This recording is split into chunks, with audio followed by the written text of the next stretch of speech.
Thoughtful leaders of otherwise great organizations make choices about their culture all the time. Choices that are highly predictable, but also fail consistently.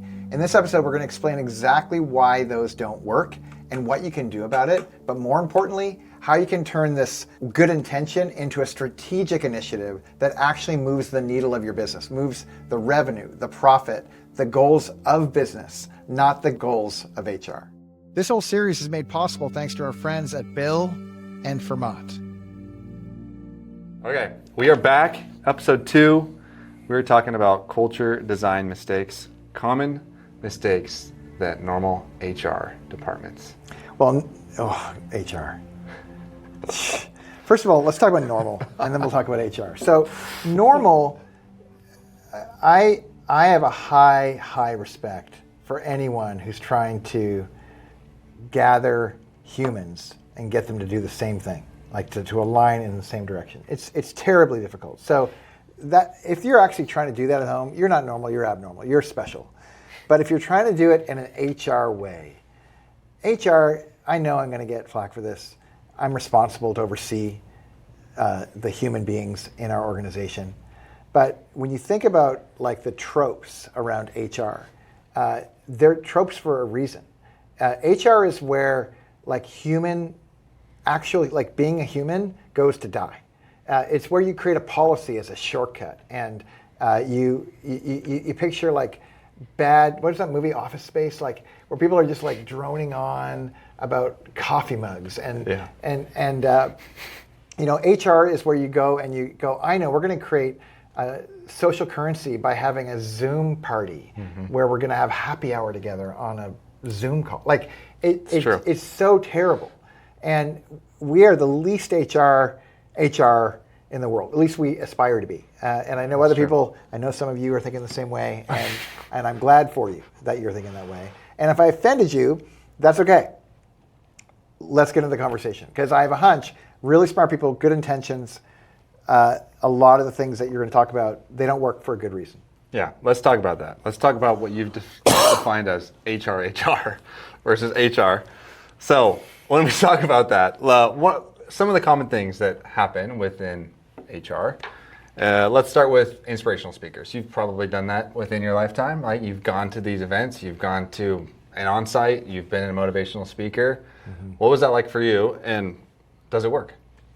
Well, let's talk about the best case scenario. If you have an extraordinary speaker who comes in, those actually can be inspiring in some really powerful ways. People can have a existential, almost cathartic moment of like, aha, light bulb goes on. They go, I see it. I see this new possibility because of the clever distinction, the hook, the oration, the narrative style, the substance, the research. All those things can contribute to an incredible speaker, or even a book. You have a shared book experience.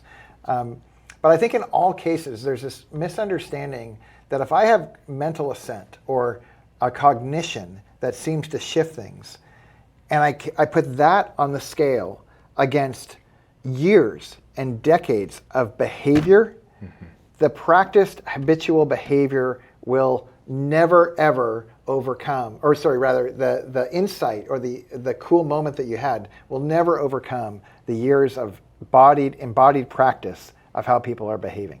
We need good ideas that are embodied in actual behavior.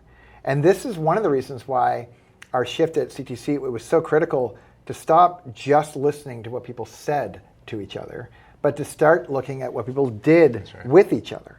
And by measuring behavior, we got way closer to getting accurate measurements on what our actual culture is. So what I'm hearing you say is oftentimes motivational speakers are great and impactful, but there's a component of after that, when that speaker leaves. That's right. Is there a infrastructure in place for actual results to change? That's right. And what's interesting about that, I'll say this, and then I want to hear your thoughts, but what's interesting about that component is I actually think that gives a bad rap for the next motivational speaker. Because now the audience is like, oh, here we go again. We're going to get all hyped up for this moment. Yeah, that's right. And nothing's going to change. And people get cynical. That's right. And that cynicism can erode our culture in a terrible way. And it's so unfortunate because, again, we need good ideas. And even if the ideas are just entertainment, if it's just clever, like that can be valuable. But it's an external contribution to a situation. It's something outside coming in a moment that might motivate people in the short term. And we're going to talk a lot about extrinsic motivators in our time together, especially when we get to the next episode. But if it's not intrinsically driven, something from inside of you, it's very difficult to get the idea in my body worked out on a day-to-day basis that will actually cause material change. Given all this talk about standard setting, you need to understand this. For your people to do their best work, they need the right tools for the job. For our work at CTC, we think a lot about forecasting and measurement and getting the numbers right. Bill.com does the same thing. Every dollar invested efficiently and effectively. What CTC does for the brands we get to work with, Bill.com does for us. Bill simplifies spend and expense numbers. They connect contribution and performance, and they make accountability crystal clear. At CTC, everyone loves Bill.com. Luke uses it with his team. Tony uses it with his team. Even Taylor uses it. Even Mickey, the guy who's making this video, uses Bill.com. The same should be true for you and your team. So whether you're an agency managing a distributed team or you're a brand looking to raise the standard, check out Bill for yourself. There's a link on screen. Book a demo. Tell them CTC sent you. Let's talk culture building activities. That's a big one across all organizations. Trust falls. Trust falls. Go outside on the lawn. Pick a partner. Water balloon toss. Good times. Good times. Yeah. Well, and there is some fun there, right? And there's camaraderie, and some of those things. It's easy to be cynical, and that's not the point here. The point is just to say, if you are, let's call it event driven in your efforts to build culture, your culture will only be as good as the last event was. So you're setting yourself up. There's a design flaw in that where you have to have a series of connected events that perpetuate indefinitely in order to keep people up and keep people engaged. And again, what you're missing out on is you're locating all of the change agents as things that are external to the individuals that are making up your culture. And instead, in contrast, if you can index, and we're going to talk a lot about this again in next episode, but if you can over-index on intrinsic drivers, you don't have to keep coming up with another clever event. And even the reason it's so easy to make fun of these kinds of dynamics is it's not that they're bad. In fact, the first time they were ever done, the first trust fall, can you imagine how meaningful that was for the people who participated? So cool, right? Depends on the result. Well, if they caught them, if they weren't at the emergency room. But the point is that it is, there was probably some really good intent at the beginning. That's right. It just doesn't sustain. Yeah. Okay. What about feedback? PIPs. I got to go on a performance improvement plan. Let's say before the remote world, you got to go to HR. Yeah. They pull out their folder. They write out a form. There's your performance improvement plan. This is what we need to see. Yeah. And then there's not a lot of potentially acting on that. That those results just become, you get called into the HR office. Yeah. And now what? Yeah, and let's be real about it. PIPs for a lot of organizations are really just paper trails in order to justify terminating. And it's unfortunate that we live in a litigious culture. There's reasons why it's important to have like documentation. You got to give people a chance. You have to have goodwill. The challenge, I think, though, if every intervention, the only time you actually work with people is when things are going sideways, there's a much bigger dynamic going on, and that is you're focusing all of your attention on the challenged people.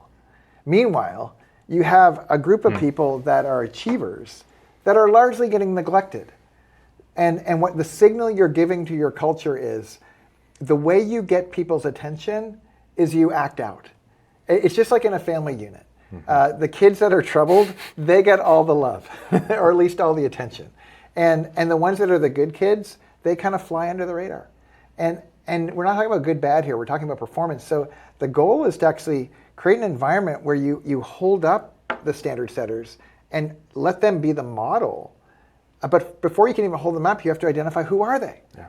And in our world, and again, this will come out a lot in the next episode, but we have a very clear, kind of easy rule of thumb where you can exercise in a snapshot and identify who are the people who are critical to your success, who are the people who you believe are detracting from your success, and who are the people that are in the middle. And the truth is, and we're going to talk a lot about this, is your job is to identify the key employees as soon as possible so that you can hold them up.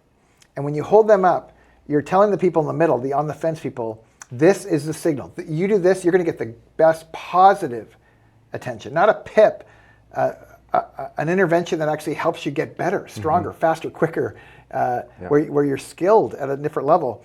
That this is our culture. It's the trendsetters and the people who are becoming trendsetters. And largely, the folks that are detractors, if you build the right environment, you can kind of ignore them. You can actually set them up so that they themselves will opt out of the system because the culture you've created is not palatable. It's not actually what they want. Yeah. And I agree. Spend more time towards the key employees, and there's still detractors that exist. Yeah. And there's still interventions Of course. that need to happen within those. Of course. And another common mistake that happens with normal HR departments is those interventions are handled by HR. The people that are so far away from the actual day-to-day work.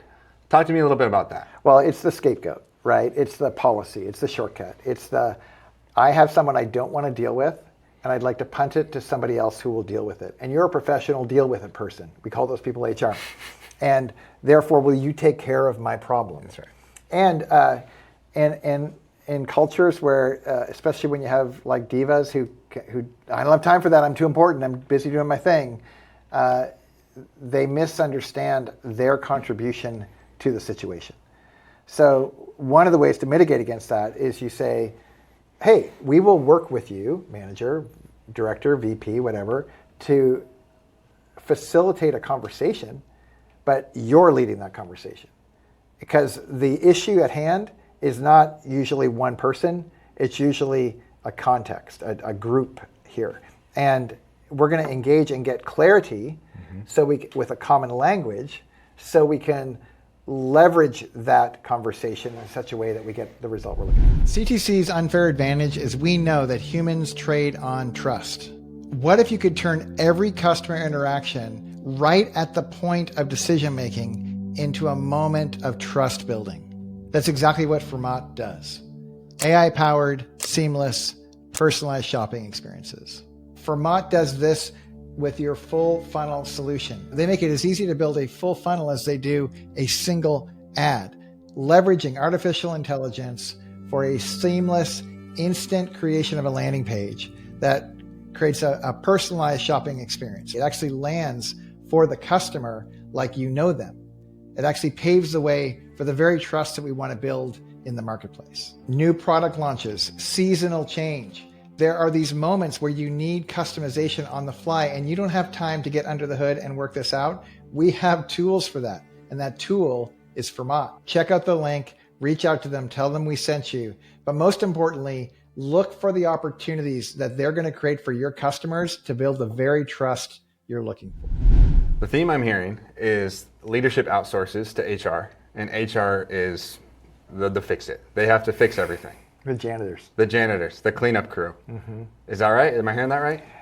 Yeah, well, again, I think it's well-intentioned, right? So you have leadership who are busy serving the customer. They're busy generating revenue. Mm-hmm. They're busy. You might even have an ops person who's busy like saving money, or a CFO who's like making sure that you're super efficient with every dollar that's there. And that's appropriate. And likewise, you can create this sense of specialization by having an HR department that it's their job to do culture. And anytime, there's a true sense that someone needs to own it, but if it's not universally owned, not just locally, but it's everywhere all the time. And you can look for signals whether that's true. Whenever somebody says, oh, that's go to HR and talk about it, that's the clue that you've lost the game before you started. Mm-hmm. And we're going to, at the end of this series, I'm going to have a chance to sit down with Taylor Holiday and just talk about the critical nature of being aligned with your leadership, that it can't be delegated and relegated. It must be the lifeblood of most every conversation at every level, which, as you and I understand, we poke our nose in a lot of places with real intention, and it can feel, especially in the early days, awkward. But now that now that our noses are in every room, it actually feels like an asset. It feels like a resource. It actually helps people. We get quieter in rooms, and it's happening more often. Those are the signals you're looking for. But if fundamentally, and all the examples you gave are all good examples of it, where you're outsourcing it to an event, you're outsourcing it to an author or a book or a speaker, you're outsourcing it to, in the olden days, foosball and free lunches, or trust falls in the whatever, and the ropes courses, and whatever those efforts are, all of those are tells, like a poker game. They're tells that the organization has decided that culture is a small thing. And we know, everyone knows, Peter Drucker told us, culture eats strategy for breakfast. We know this. But what people don't believe is that culture can actually be created. Culture can be an asset on the balance sheet. Culture is the air you breathe, and you can design that airflow. But most people don't believe they can.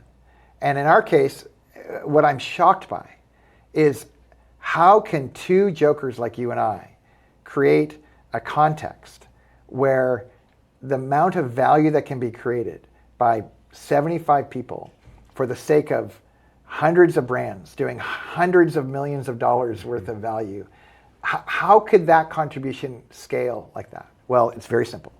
Clarity and leverage. Clarity in every single nook and cranny. It cannot be relegated to one little department. And that's the common denominator to all these tropes to try to get culture initiatives. Culture is a pervasive act. It has to live everywhere all the time. And if you're not feeling a little bit, especially in the front end, like you're an irritant, you're a little awkward, you're doing it wrong. But if you keep poking your nose in, and over time you just trust, and you're aligned with leadership, you trust it will find its way forward in such a way where you're going to hear even the naysayers using the common language, even the naysayers leveraging the tools that you've created.